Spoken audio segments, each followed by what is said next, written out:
Guys ये लेके जा रहे हैं गुन्नू लोगों को घर, और हम लोग जा रहे हैं पीछे पीछे से। और मैं गई थी आंगनबाड़ी बाबू का वेट कराने के लिए। अब जा रही हूँ मैं घर। बाहर धूप लगी है तेज, और वो वहाँ पे गए थे हम लोग। और इसके पापा चले गए आगे। ये उठे, ये देखो, ये देख ही नहीं रहा गुड्डा, इधर देखो, ये देखो हम दोनों चले गए थे। कहाँ गए थे सोनी? वाह, कहाँ गए थे? ये आगे देख रहा है गाड़ियों को, गाड़ियाँ देख रहा है।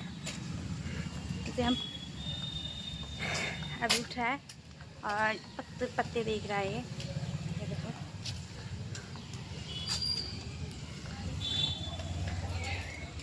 और हम जा रहे हैं हम घर। और वहाँ पे